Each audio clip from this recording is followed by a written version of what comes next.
Annyeonghaseyo, friends. Kamsahamnida for joining me on the Kdrama Afterparty. I am your host, Pauli.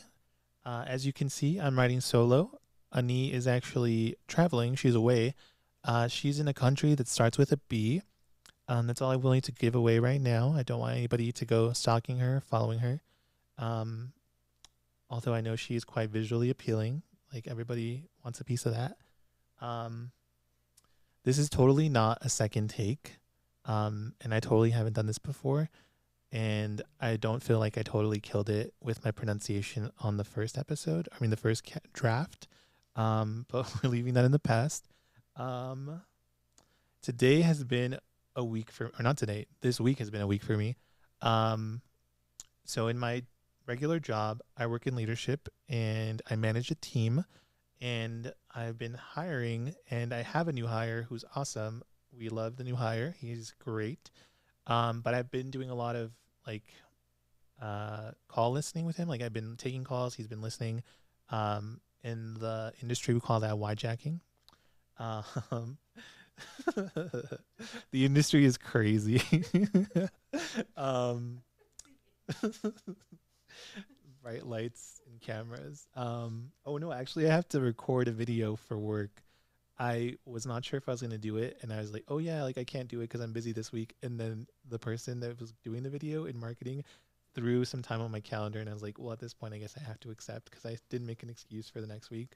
But yeah, so the new hire, after lunch I agreed to take him to like our sales team so we could kind of listen to calls and understand like how we work in conjecture with them.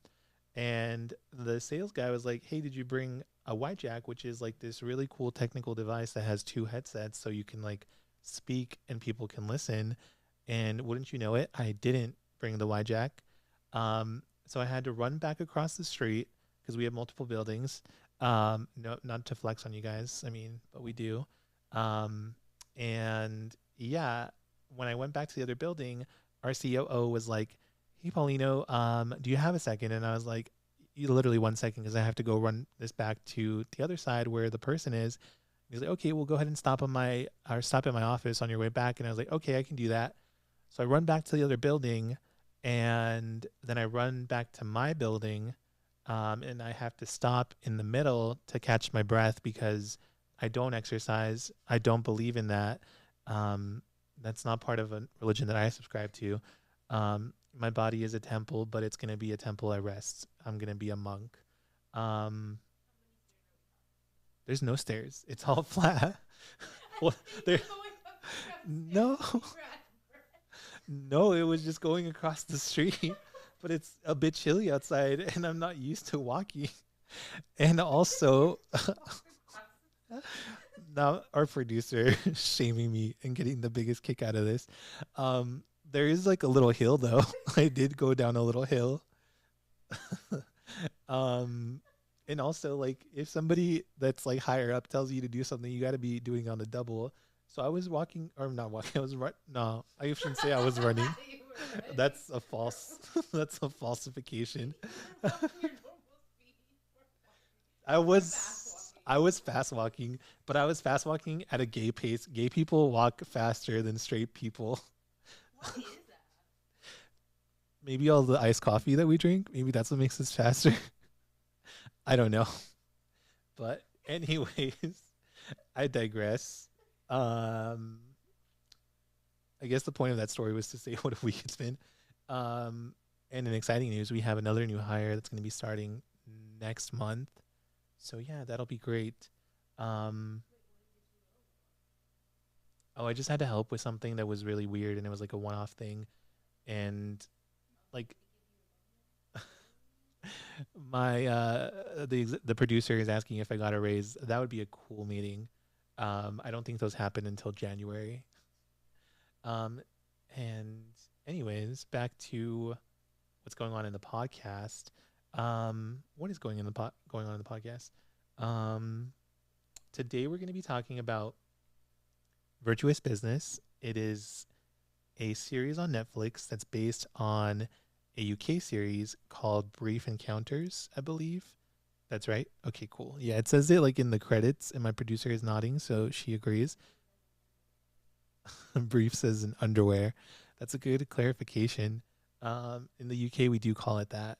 We also call yes, we also call fries chips, and we also call trunks boots. What else do we call things? The garage is called a carriage. Really? I thought it was just garage, like with a G. But it could be carriage, maybe. I don't know. And we call, what do they call like sweaters? Is it a jumper? I wish we had Annie here to like quiz and to ask these things. Let me just double check my messages too, because I think she also texted me. Yeah, jumper. Um, okay. That is about something else. Yeah, it's like they say they say like that too in like Canada. At least some of the people I've seen that speak from Canada. Um, but yeah, so this is a really good series. I'm really enjoying it, even though many of the episodes are more than an hour, which I struggle with. Like this one kind of breezes by. Um, in my opinion, I find it to be less goofy than No Gain, No Love, and I brought that up to people here at the studio who kind of don't fully agree.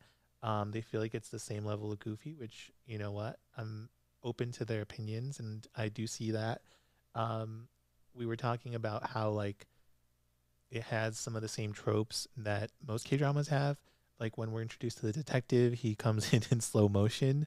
And then also one of the tropes is like somebody either dropping something or falling. This one had a bit of both, like in the introduction, because when our main character starts doing the sales, she gets on a bus to go to like a sales event, and she leaves all her product in a duffel bag on the bus. She flags down a random person who turns out to be our detective who's new to town. And this detective, he drives fast and furious, and he our I was gonna say our producer said that it's like when you hire a bullet taxi in Korea. That's actually literally how he was driving. So it's not just the U.S. to be having crazy drivers. And he doesn't even have a siren, so nobody knows that he's actually police. And like he doesn't signal, he like stops the bus by like jumping in front of it and praying that it's gonna stop. Well, he doesn't even probably pray. He seems really confident, and it does stop. She gets her stuff. She takes it back to his car, but on the way, she drops the duffel bag. It goes, well, she doesn't drop it. Well, she falls and it flies. Yeah, she trips, it falls, and it flies. And he catches her, but not the stuff. And that's how he's introduced to her character and how he learns of what she's doing. I'm sure that when he saw it initially, he probably just thought that she was a freak and that she was using all this stuff for herself. And that begs the question, was he going to match her freak? And we'll find out, I think, at the end of the series. Um, so here's what we're going to do. I'm going to read the episode synopsis of what Netflix has, and then I'll kind of give my thoughts on each episode. So let's start with episode 5, because I watched 3 episodes, 5, 6, and 7. That is how numbers work. Okay. Sorry, let me swallow my gum. I know you're not supposed to do that, but it's distracting me and it's probably coming off in the recording. Bear with me.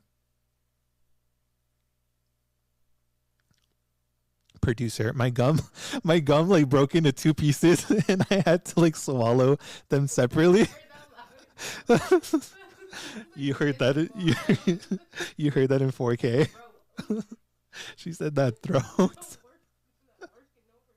Yeah, I don't know how it broke it. It's like it literally broke the gum in half, and that was crazy because I don't think gum works like that unless you bite it. But go off throat. Um, here's the synopsis or the summary for episode 5. Don't make eye contact with me, camera. Look away. I feel judged. Ah, I hate this. This didn't. Strong throat muscles is crazy. But we'll put my Instagram handle on the screen also. You heard it here first. Um Okay, so episode 5. Seong Soo defiantly returns to town. Seong Soo is our protagonist, our main character's husband, cheat and lying husband. So he left because he got caught cheating with their mutual best friend, who is a defender of men, and she was trying to throw shade at her like newly pretty much single friend who's trying to earn money because her husband is a dumbass and he be like trying to invest their shared money with somebody who's not even reputable, and like they call him out. They're like, why would you give him money? He always is up to something and never making money. But we digress. So he returns to town defiantly, showing no remorse in front of Jung Suk, our main character. Meanwhile, Do Hyun delves into a mysterious old case. Who is our detective? That's what brings him to town. Is he is looking into the history of a fire. There's a baby in a fire who we suspect might be him. And then let me refer back to my notes. So when we come into this episode, the detective and our main character, Jung Suk, are parting ways after having, I don't know, he gave her a ride or something. They're always together. We love that for them. But she sees her husband pop out of a street. And where does he pop out of and into? He pops with her friend, who is the person that he slept with. And yeah, they're giggling it up. They're laughing. They're walking home. They look like the perfect couple, even though they're both married to other people. And so she's not going to let this fly. She actually stops them and confronts them. The friend walks away like a coward and goes into her husband, leaving her man on the street with his wife.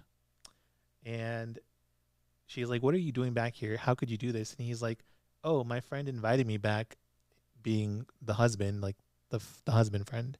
And she's like, yeah, of course he invited you back because he doesn't know that you're sleeping with his wife, you dumbass. And well, she doesn't say dumbass, but that's what I'm thinking. And then he's like, no, it's fine. And then he says that his friend, the one who invited him back, that he slept with his wife, has a job lined up for him and he just has to wait for it. And that everything will be fine. Don't worry about it. Everything's cool. We get to see that our detective actually was going to give our main character her wallet that she forgot in his car, and he overhears everything. So he is not a fan of her husband. He can see what a POS he is. He hasn't been around for everything when like they had sex scribbled on their, I mean, not even scribbled, like graffitied in big ass letters. He was nowhere to be found. He didn't help paint that wall. That was the detective. Um, so yeah,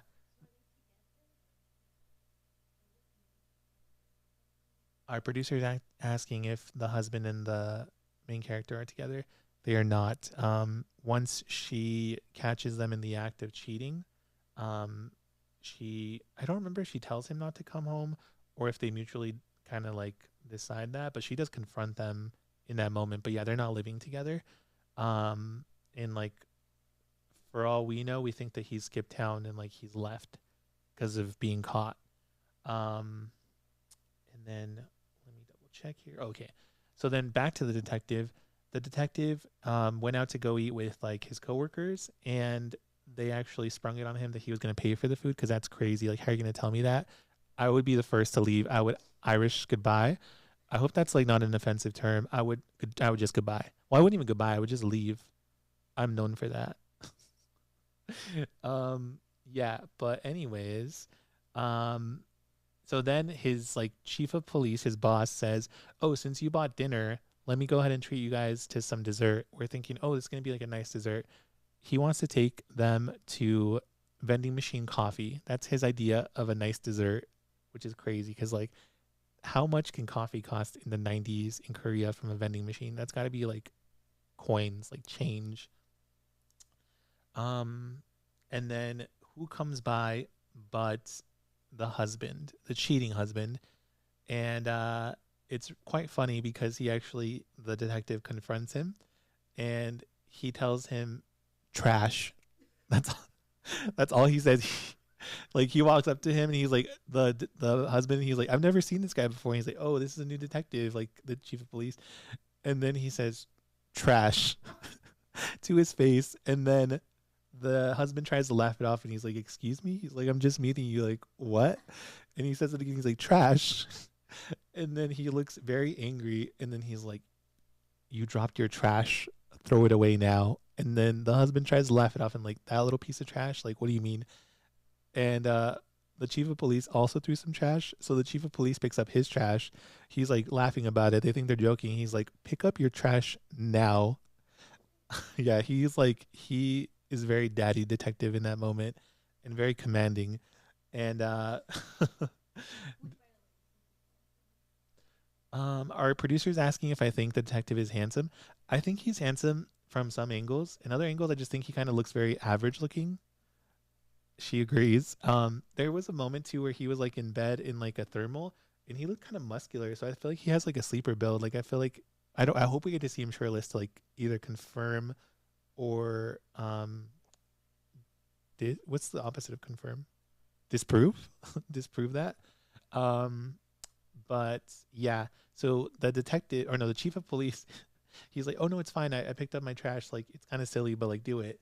So then begrudgingly, the husband picks up his trash, and they kind of exchange glances. We get a feel that like he does not care for him. The detective goes on his way. The other people go on their own separate way. Um, but yeah, I'm all here for calling people trash, especially when they live up to the word. Um, okay, and then we kind of shift focus over to our housewife. That's the code name I've given her. Um, she tells her pharmacist husband that she's gonna sell to the big lady. That's what we've that's what we've nicknamed her on the podcast. Well, that's how my grandmother nicknamed her, and it stuck for me. But she is the chair, the crazy makeup, the chairman's wife, the hater. She tells him that she's gonna sell to her, and he says, "Ha ha ha ha ha! If you sell to her, I'm going to put on one of the red slips and dance around in the town square." So I mean, that's a really big ask or a really big claim, and that's what I'm expecting to see. Um, and then we kind of shift focus to the town's women, like the women of the town, and they're all kind of talking, gossiping. That's all that they really do, which I can't really blame them. Like that's a small town, like in the '90s. Like what else is there to do but gossip?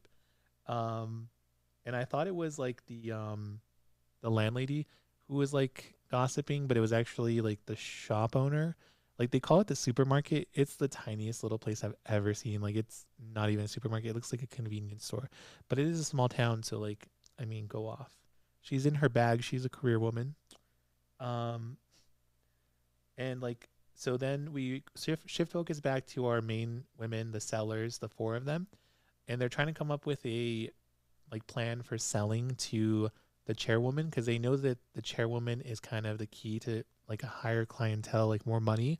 Because they're like, yeah, like we've already tried to sell to people here, like in town that are kind of regular everyday women. We have sold to some of them, but we can't really expect them to buy more stuff. Like we can't be like expecting their vibrators to break.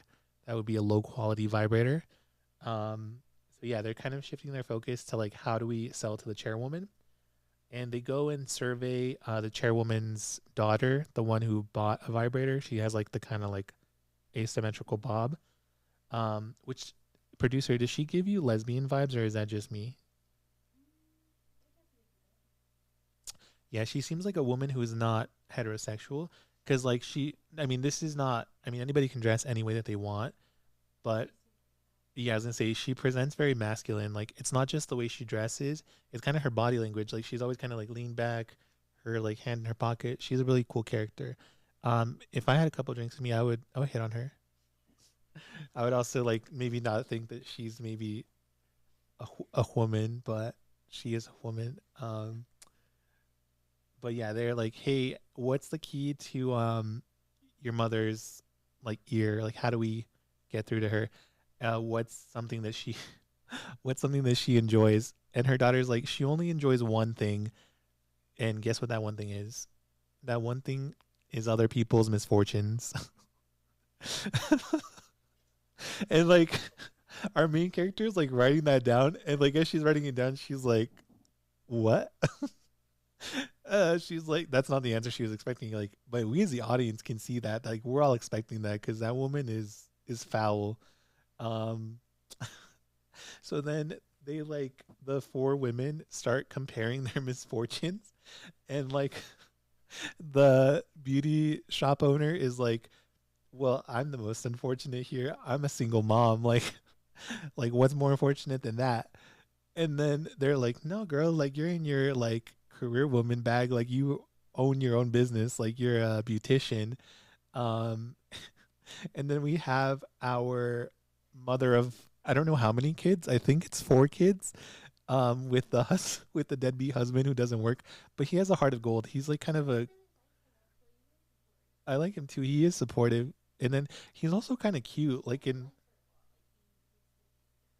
That's true. That's why they got so many kids. Our producer said that he's still into her. Facts. But she's like, I'm a mother of four with a broke husband, and we live in a studio. What's more unfortunate than that? um, and then they like kind of bicker back and forth, and then like housewife house is that what my nickname was for? Housewife. She's being silent. She doesn't really say anything. She has no interest in trying to engage with Big Lady, which I mean, Big Lady be annoying as fuck. Um, I don't know why I almost like freaked out. Like, oh, can I say that? But yeah, we're unfiltered here. Um, and then they're like, well, Jung Suk, like, decide which one's more unfortunate. And then she like thinks back to like all the interactions that they've had with her, um, and like she's always kind of fixated on Housewife.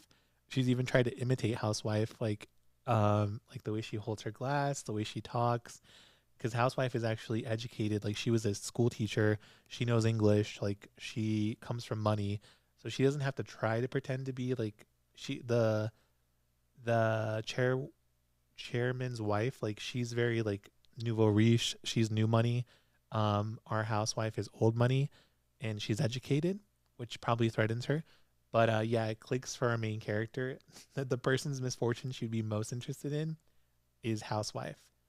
So then they come up with this plan. The plan is when Jewelry, who is the beautician, is doing the hair of Big Lady, that housewife is gonna pop in. We get to see that she pops in, and she's like, "Hey, like I have to do a sale." She's like, "But I have some gossip to tell you." And then she's like, "Oh no, I see you're with a client. Like I'll not tell you the gossip." And then Big Lady is over here listening, and she's like, "Oh no, no, no, it's fine. Like come sit down. Like come sit down. Like share your."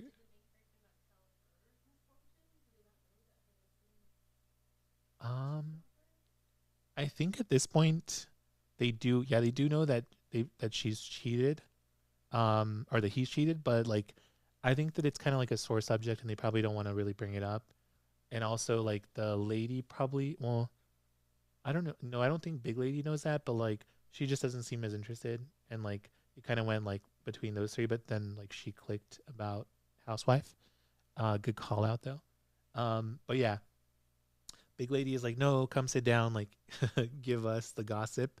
And then she's like telling Jewelry, she's like, yeah, like I have to sell this product, but I've been using the product myself, and like, oh, I don't know what to say. Like my husband, like he doesn't want me to do this, but like he's really benefiting from it because actually the first day that we had the in-home sales, I bought a slip and I put it on, and he wasn't a man that night. He was a beast. And she's like, huh? Like a beast? Like what do you mean? And then she's like, I shouldn't even say what he did to me that night. And she actually had just got a new exclusive inventory, and then she's like, "No, I can't see anymore. Like, I need to go. I need to sell this exclusive inventory." And then Big Lady's like, "No, no, no. You need to come with me. Like, let's go back to my office and like let's talk more about this." And then Housewife is like, "Well, I guess I have time. Like, fine." And she gives her more details, And big lady is like, so how much would it be for all the products? And she's like, yeah, like I don't agree with this. I think it's very vulgar, but I just I want to support you. She doesn't want to support her. She wants her husband to be all over her. She wants her husband to be a beast.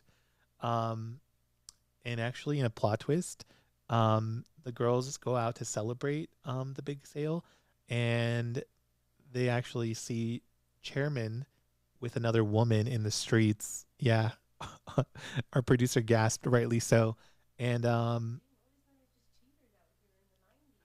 they are, and he's like on a main street, like they're like by like the food place that they always go to, and there's a little motel right there, and like he pops into the motel with the woman. She's like, I don't understand. Like, did she not use like the things she bought, like the slip and stuff? And then they like consult with the daughter, um, and then they're like, yeah, like what happened? And she's like, well, actually, I was there at home and I overheard it. Big lady called her husband in and like showed him what she was wearing, and he's like, why would you buy that? That's so ridiculous. Like, why would you get that? And she's like, are you serious? Like, I got this for you, like for us. And she stays home alone that night. um it is really sad. It actually made me like view her as a human and sympathize with her. And and then they like are trying to avoid her real estate business because it's also like on everything's on like one main street because it's such a small town. But she actually catches them and she's like, "Oh, hey guys!" And they actually were trying to dip and they were hiding. And then she's like, "Why are you? What are you guys doing? Like, hey, come over here." She's like, "Oh, I thought you guys were gonna try to like leave." And then she's like, "The products you sold me, amazing. Like he was amazing. Like it was amazing." So she's trying to save face, and she actually tells all the women of the country club that they should like come and listen to her story about the products. So she actually becomes their in to the higher clients, like the higher end clientele. And yeah, she just kind of wants to save face. And so a win is a win for them. But yeah, that was also very tragic. Dang, did I just for a second I thought I deleted all my notes, but I just opened a new note by mistake. Um Wait, in this recording, did I talk about him making the bet for the slip? I did. Okay, cool. Um Oh yeah, I think it comes up later maybe, so I think I'll bring it up. Um Let me just double check really quick if I'm missing anything from this particular episode. Oh, something that was cute. At one point like the woman with a lot of kids and her deadbeat husband, he's like asking her for money, and then she's like you have to ask me like, "Ma'am, may I have some money?" And then he's like he's like, "You'll never be ma'am to me. You'll always just be a woman." Because like ma'am would imply that she's like an older woman, but he just sees her as a sexual entity. Like that's the hottest woman on earth for him. He's always down to jump them bones. Um oh, and then actually she's like, "What's the point of a romantic line when your face belongs in a comedy?" And then he's like, "If you don't stop, it's gonna turn into an erotic movie, not a comedy." Yeah, he got that game. Oh, wait, what happened here? Oh, and then at one point, what's his face?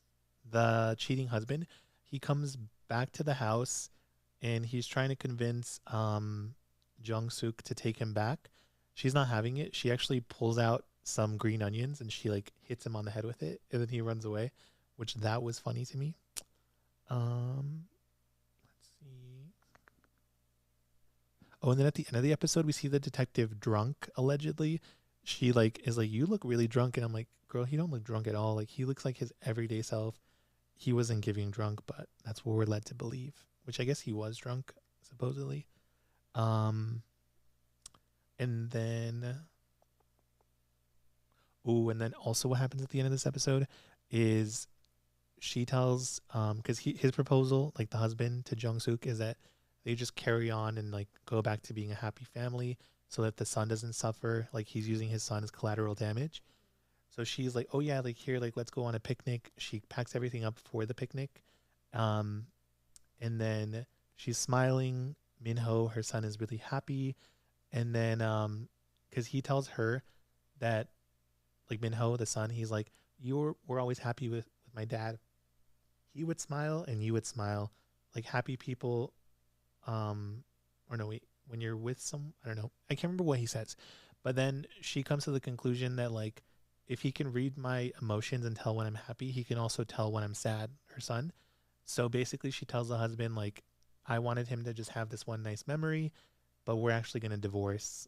Like, this is not working. Like, if I try to stay with you, he's going to sense that I'm unhappy and it's not going to benefit him, which good on her. Cause like, I don't agree with people staying together for their kids. If you're going to like trap them in like witnessing a relationship that's not functional, that's not happy, that's actually really angry and like dysfunctional.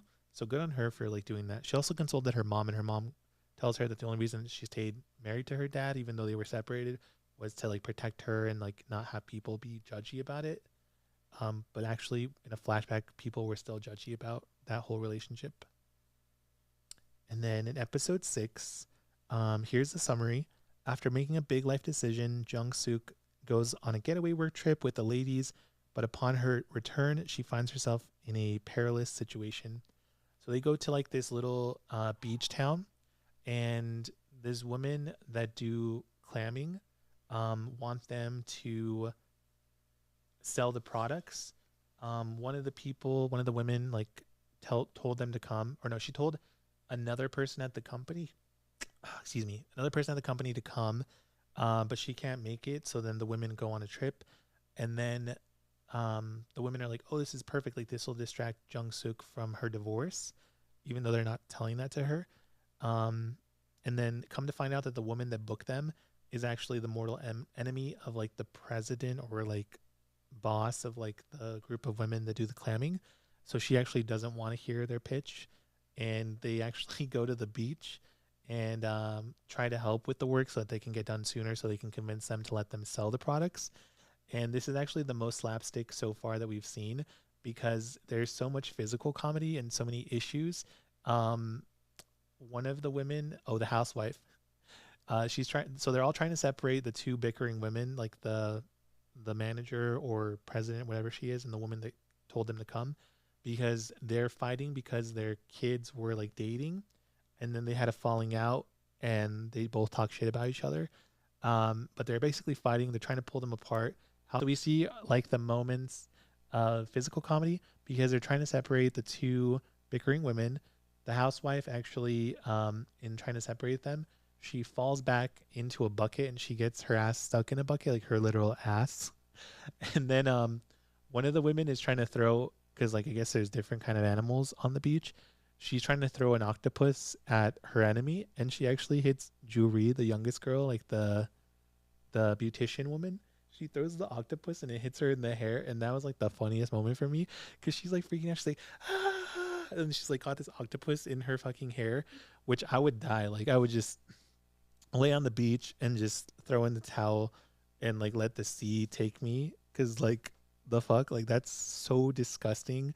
I never want to be near an octopus. I did try eating an octopus once. An executive producer actually ate, was it a live octopus or live octopus pieces?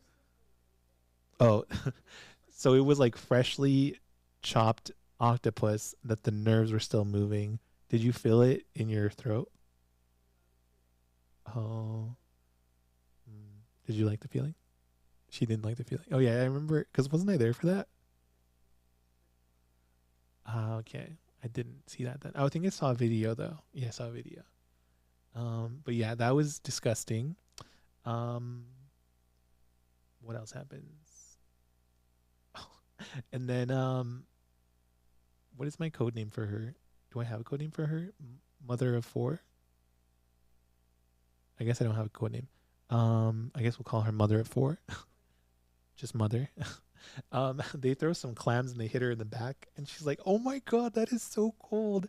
Um, so yeah, they go through this mess, and then just like we were talking about in like the first episode, I think, the women had for some reason brought their duffel bag of like product to the beach and put it in a bucket, and the two women are trying to throw the bucket on each other, and the bucket goes flying. And what do you think comes out?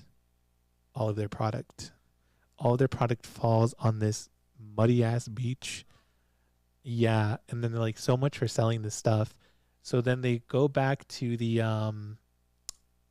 like, I think it's like a shared housing, like the compound where the women live.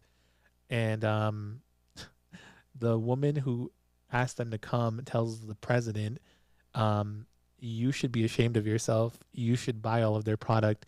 She's like, no, I'm not going to buy all their product. And she's like, really? And then the women have to wash off their product, and they're like washing the lingerie, and they put it to dry. And all of the women are like watching this happen, and they see it in the sunlight, and they're like, damn, like that looks really nice. Like they're mesmerized.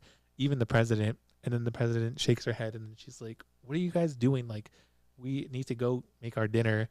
And then they're like, they can tell that the women are into it and they're mesmerized by the lingerie. And then some, like a little jar of something like falls to one of the women, and she's like, oh my God, you guys dropped your face cream. And then housewife is like, that's not face cream. That's not where that goes. And then like, oh, where does it go? And she's like, vagina. And they're like, vagina. And they're like, huh? Well, they're like kind of nodding at first. And they're like, oh, okay. And then like, wait, the vagina? And then she's like, yeah.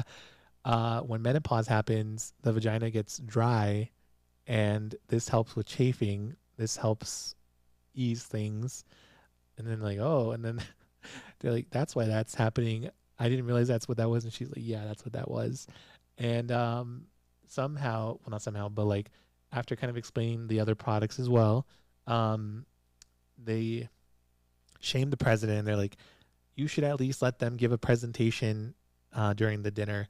And I don't think they ever fully discuss it, but I think they sold their whole inventory to the women of this beach town, because they like end up with like a bag of like alcohol, and they're very proud and triumphant.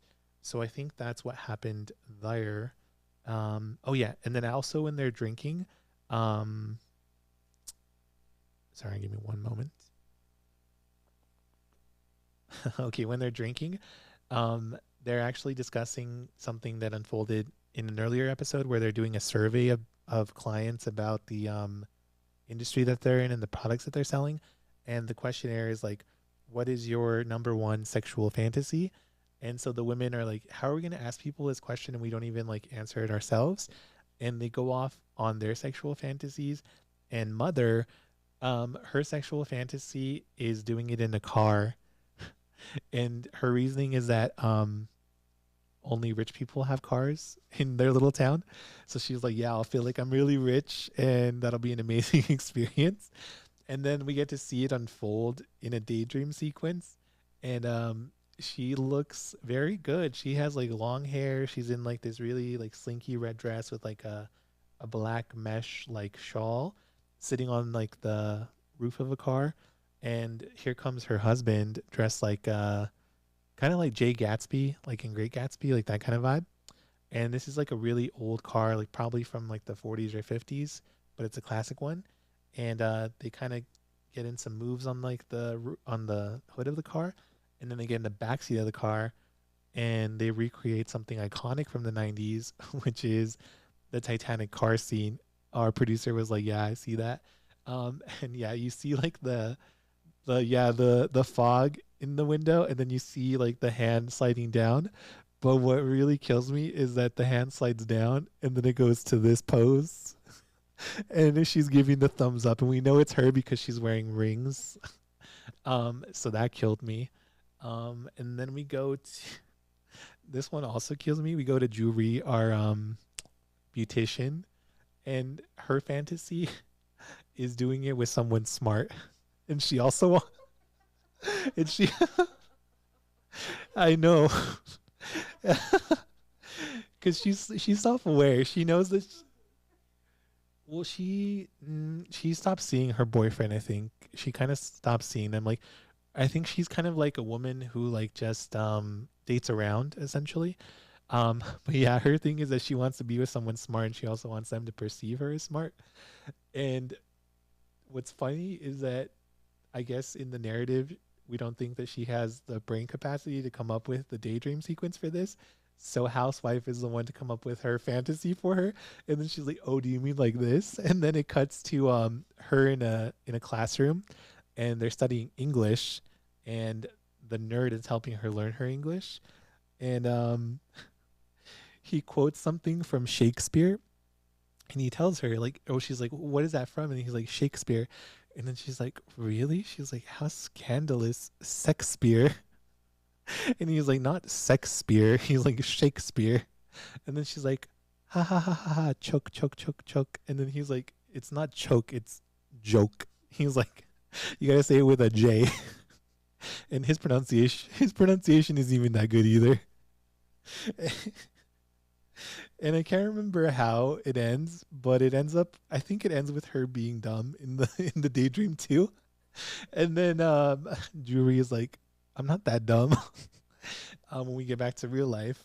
And then whose fantasy comes? Ooh, this one's a good one. So then comes Housewives fantasy, and I don't know the name of this movie. Maybe you know, producer, but it's a Sharon Stone movie.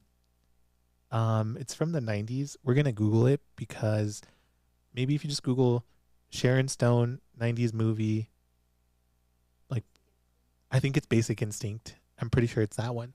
That is her fantasy because she's like, "Yeah, I just watched a new movie." And that's the movie that she watched, and we get to see it unfold. So she plays Sharon Stone's character in like a really sexy white dress, and she's being interrogated by her husband. Wish I had a camera so you could see our producer reenact what happens. Um, but yeah, they're interrogating her. She's she tries to smoke. They're like, "You can't smoke in here." And then she's like, "Oh, okay." And then she has her like legs to this side, and then she really smoothly. I'll try to do it, but I really can't do it. She like goes like, "I can't do it. It's gonna." I can already feel my legs hurting. She goes. Well, she goes more over the top than Sharon Stone's because it's a bit comedic. She kind of like rolls back. And she like folds, and then she does this, and then everybody is like, "Damn," because she doesn't have underwear. Yeah. And they're like, "Oh my god, that is so scandalous." And then they ask Jung Suk what her fantasy is. She's like, "I don't have a fantasy." And it's I know our producer rolled her eyes, but she's like, "Yeah, I'm newly divorced. I don't really have those thoughts at the moment." And then like, "Okay, that's fine. Like, pick which one of our fantasies is the best." And she picks Housewives. She's like, risque fantasy. My fantasy would be, I don't know. I hope nobody from my fantasy is office fantasy. Do you not like that, producer? Why don't you like that? Cliche. I like that fantasy because there's like the fear of getting caught.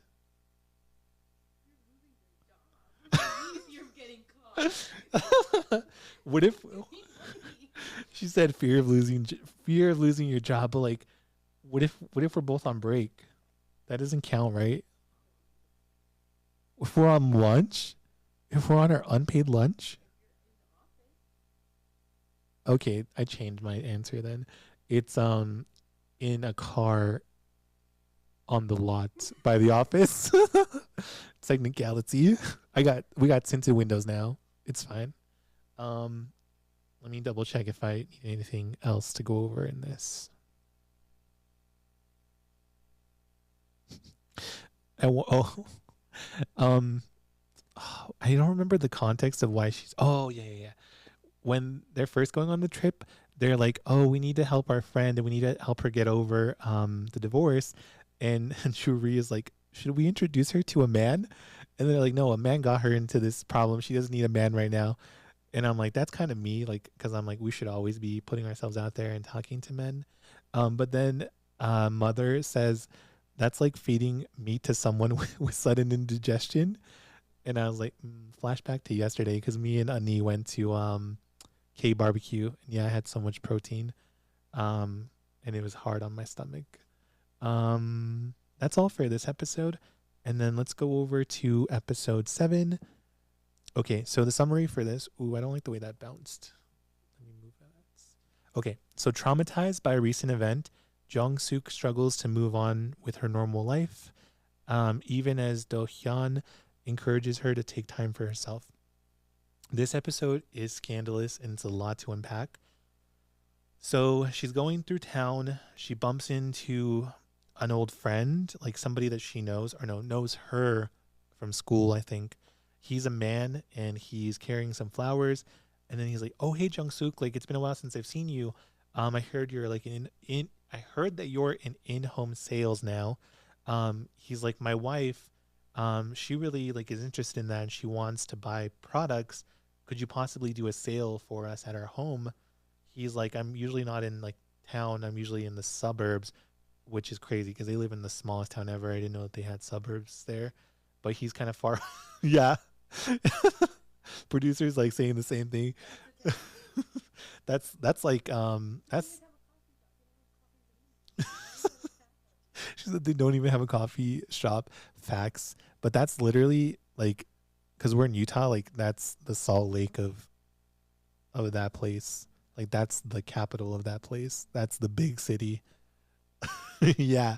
Um, but we get sketchy vibes from this right away because he's like, "Yeah, like go ahead and come tonight." Like he doesn't give her time to prepare or say no. And then he's also like, "Oh, like my wife was in an accident. So she doesn't really want to be around people. That's probably why you haven't seen or heard from her." And then he's like, "Would it be at all possible for you to be the only one to come to the house? Because she doesn't want people seeing her like in her state of being in an accident." So then Jung Suk is like, "Oh, okay, like yeah, no worries. Like I'll try to tell my coworkers that I'm gonna go alone." Um, so then she goes off home, gets ready for this event, and she actually asks Mother if she can like go and help her. And Mother actually has indigestion. She's been having indigestion quite a lot. She's like, "I really don't feel like I can go. Like I don't feel good enough." Um, and so then no, it's producer. As far as I know from where I'm at, it's not a precursor to stomach cancer. Um, but she's like, "Oh, okay." And then Mother is like, "Why don't you ask Housewife to go with you?" She's like, "Oh, she can't. She's hosting like a an event or whatever, like kind of probably amongst the riche women of the town." She's like, "Oh, okay." So then she's like, "I'll just go by myself." Um, and then we get more context.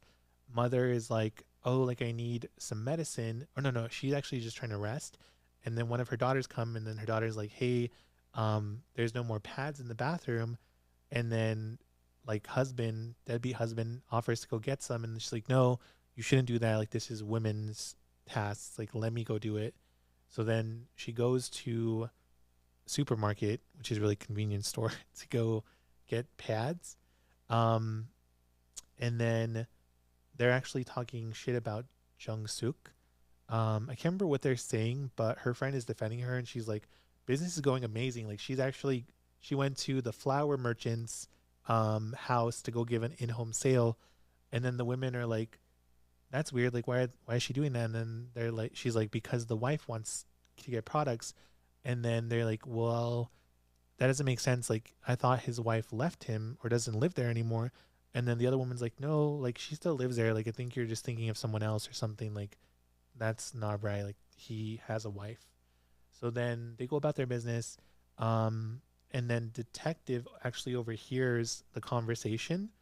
Um, and then we flash to Jung Suk, and Jung Suk had arrived at the place, like the flower farm, and like everything had seemed fine when we last left her. But then when we go forward to her, she's actually running and crying, and she doesn't have like the bag that she went there with. Um, and we don't really know the context of why. But then we see her like hiding, um, and then we hear the man coming and like telling her to come out and like being like, "Why are you acting like this? Like you want this?" And like, "Why are you acting like I'm such a bad guy? Like I'm nothing like your husband. I heard you guys got a divorce." Um, and then luckily, in the nick of time, detective comes and he rescues her. And then we kind of have a flashback to what happened and what unfolded. So she went into his house. Um, he's like, "Oh, here's dinner. Like I'm gonna wake up my wife in a minute. She's resting." Um, like, and then Jungsu kind of gets like weird vibes, and then she's like, "Oh, okay." And then he offers her some alcohol that he made from the flowers. She's like, no, I don't want that. Like, I'm here to work. I can't like drink and work. And then I don't remember what unfolds exactly in their conversation, but she kind of gets triggered, and then she's like, hey, like, I really want to talk to your wife. Like, where is she? He like points to the room. She opens the door. The door is empty. I mean, the room is empty. There's no one in there. So we like learned that what the other woman had heard was true. The woman left him and is no longer there. And then he tries to make like a physical pass at her. Luckily, she like uh steps on his foot and she runs away. Um Detective, because we get to see his perspective, he actually gets kind of beat up. Like he gets hit in the back of the, just in the back, like upper back, with a shovel. And that guy got fucked up.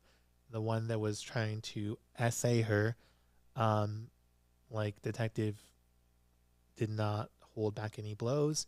Rightly so. The police come, and then like her fear, Jung Suk, is that everybody's gonna find out about this. He's like, no one's gonna find out about this. Um, they take the guy into custody. It's kind of like a big thing amongst the police. Like we don't even think that there's that many police and like first responders in the area.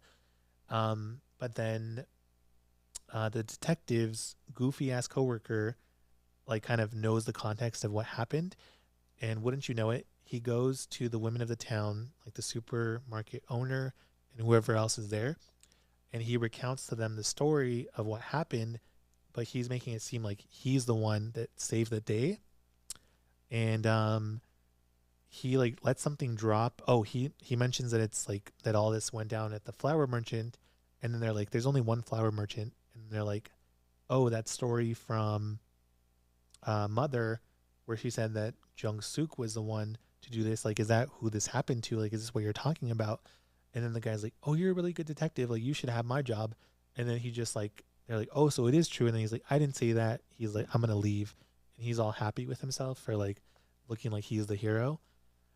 So yeah, then everybody in town has that context, and Jung Suk walks through town. She kind of overhears the women talking, talking about her. The women actually try to like get her to come over, and she thinks it's for them to talk shit to her. Um, and then she actually ends up having a nightmare that the women of the town like confront her, and like I didn't realize it was a nightmare. Like I thought this was really happening, and the women were being so vicious, and it was like all in front of her little son, who ends up crying. But luckily, it unfolds that like it is a nightmare because she wakes up in bed with like her son next to her. Um, and like the detective is like, "Hey, I need you to give a statement." Um, and then she's like, "Okay, like I'll do it whenever. Like, please don't press me about this. Like, this is my business." But she actually tries to go to an in-home sale against his wishes because he wants her to take a beat and like recover mentally from the attack. Um, she arrives at the in-home sale, and like this man comes out, and it triggers her because it reminds her of the man that she had just dealt with. And he's like, "Oh, like my wife isn't here. Like, just give me a minute. She'll come out. She's just finishing like dishes." But she runs away, and then we actually see that like the wife really was there, and she's like, "Where did the in-house saleswoman go?" He's like, "I don't know. She freaked out." Um, and so she's not really handling it well, but she's kind of bottling it inside. And she has Minho there with her, and Ju son, the cute little boy with the glasses. And then they're talking amongst themselves, and they're like, the Minho is like, "Hey, let's go outside. Like, I really want to play outside." And then the kid is like, "No, I don't want to go outside." And then she's like, "Why don't you guys want to go outside? Or why don't you want to go outside?" He's like, "Oh, because there's a kid that bullies us." Minho says this. And then the nerdy little boy is like, "I'm not afraid of him." He's like, "I just don't want to be around him. Like, I shouldn't have to be around him." And then he's like, "Well," then Minho says like, "Well, then that bully is winning like by keeping us inside." So then it kind of like inspires her to go and confront um, the man and give her testimony. And like her friends actually um, hear the story from the women of the town, and they tell her like that the women are going to go give testimony about the guy. And so they're not having that. They're like, "How are you going to like go against our friend and like give this testimony?" So then all the women band together are women that are in sales, and Jewelry is like, "We need to look the part. We need to look badass." So she does this crazy ass makeup. It kind of gives like chola makeup in a way. Um, and like all of them like walk over there with them bad selves, and like they like are dressed crazy, their hair's crazy, their makeup's crazy, and they're ready to confront the attacker, confront the women. The detective like spins around and he's like, "Damn, who are these women?" And then they're like, "Those women are lying. Like everything they said, you cannot trust what they said. It's a bunch of bullshit." And then the detective's like, "What?" And then he's like, "These women are defending Jung Suk. They're saying that everything that she alleges is true, and that that man is terrible." And then the girls are like, "What?" And then the women are like, "Yeah, we're not against you. Like we're defending you." And then the women are like, "Why are you defending her? Like you made it seem like you hate her, like you judge her products." And they're like, "Well, we do think that the products are not very like virtuous. Like we think that they're not great, but we love Jung Suk, and Jung Suk is always like very I don't know what the word would be, like very respectable and honorable." So they're like, whatever she's doing, like we believe that it's for a good reason, and we bought products because we want to support her business and support, you know, her family. um and then everybody's like fighting with everybody, but they're more so fighting against what's his name, the attacker, because like he actually gets off on making everybody fight, and like he's like, "Yeah, like she seduced me, like you guys are all fools for believing her." And then Jung Suk, who's very like reserved and usually very quiet, she yells at everybody, she's like, "Stop it, like now." And then she actually goes up to him, and like he's still talking shit, and then she's like, "Shut your perverted mouth." And then she like bops him on the head, and when she bops him on the head, the ground breaks, and everybody is just like, "What just happened?" And then they're all actually really proud of her. The detective is like, um "I didn't see anything." He's like, "I don't think anybody in that room saw anything. We're good here." And then they buy her like a celebratory tofu, which I don't know why that's a celebratory thing. Like, give me a pastry. um oh, and then we also get more context in the detective's backstory, and now Jung Suk is actually helping him with his search. At the end of the episode, he tells her that he's never like gotten a good night's sleep because he has this recurring nightmare of being in the fire. She actually goes back to his house because she forgot her notebook after having left earlier, and she actually sees him having the nightmare. And then she actually wakes him up, and then he sees her and he embraces her, and that's where the episode ends, with them embracing. So they are very much getting closer. She's trying to help him because he's always helping her. But yeah, these episodes have been really good so far. I'm glad that it didn't go too dark. Like obviously that is a very heavy topic and it needs to be talked about. And like I'm glad that she seemed to like stand her ground and seems better by the end of the episode. But overall, I'd give these episodes, I would say like an 8.5, which probably seems kind of high, but they were really funny. They were really like empowering. Yeah, I really enjoyed myself. I told producer that I was going to go over like a story from Korea if I needed to, but I think we're actually pretty good on time. I don't want to make this too long for you guys. I also don't want to make it hard for Unnie to edit. So yeah, I'm gonna call it good here. My voice is actually also getting very dried out. All my throat muscles went into swallowing that gum.